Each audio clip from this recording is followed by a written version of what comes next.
Hello, আসসালামু আলাইকুম। সবাই কেমন আছেন? আশা করি ভালো আছেন। আজকে ভিডিওটা হচ্ছে সাইপ্রাসে আসার পরে আপনার যে ব্যাংক খুলবেন, ব্যাংক খোলা সম্পূর্ণ প্রসিডিউরটা বলবো। প্রথমে আপনি কী কী ডকুমেন্টস লাগে সেটা আমি বলি।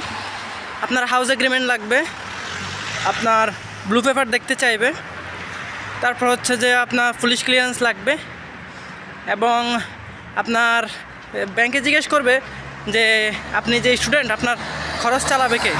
তখন আপনি আপনার বাবার নাম বললে তখন তার ব্যাংকে স্টেটমেন্ট চাইবে, মানে বাংলাদেশের যে একটা অ্যাকাউন্টে টাকা থাকতে হবে এমন কোনো কথা নাই, জাস্ট স্টেটমেন্ট হলেই হবে, এটা একটা সলভেন্সি। তারপর হচ্ছে যে বাবার এনআইডি যদি থাকে বা পাসপোর্ট থাকলে অনলি পাসপোর্ট হলেই হবে, আর এনআইডি যদি দেন তাহলে এনআইডি ট্রান্সলেশন নোটারি সহ লাগবে। দেন আপনি ডকুমেন্টসগুলো সব রেডি থাকলে আপনি ব্যাংকে যাবেন, ইউরো ব্যাংকে যেটা সেটাকে যাবেন, কারণ এখানে কোনো অ্যাপয়েন্টমেন্ট লাগে না, আপনি গেলেই হবে, আপনাকে অ্যাকাউন্ট খুলে দিবে। আর অ্যাকাউন্ট খোলার 7 থেকে 10 দিন সর্বোচ্চ, এর ভিতরে আপনি আপনার ব্যাংকে আপনার কার্ড পেয়ে যাবেন, ডিপোজিট করতে পারবেন। দেন হচ্ছে আপনি স্টেটমেন্ট নিতে পারবেন।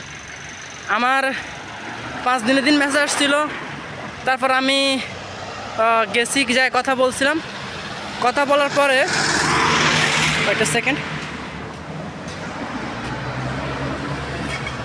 পরে তারা আমাকে বলল যে 2 দিন পরে আসেন।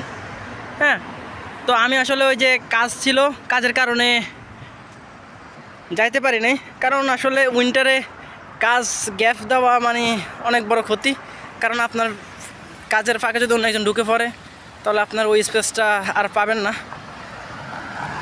সো আমি 2 দিন পরের জায়গায় 3 দিন পরে আসি আমার কার্ডটা নেই এবং টাকাটা ডিপোজিট করি। আসলে ইউরো ব্যাংকে তারা অনেক ফ্রেন্ডলি, কোনো হ্যাসেল নাই। যে অফিসাররা আছে, আপনি যদি কোনো কিছু নাও বুঝেন, হ্যাঁ, যদি আপনি ডিপোজিট করতেও যদি সমস্যা হয়, ওনারা নিজেরা এসে আপনাকে ডিপোজিট করে দিবে, সব ধরনের হেল্প করবে। আপনি সব কমপ্লিট করার পরে ব্যাংক স্টেটমেন্ট নেবেন।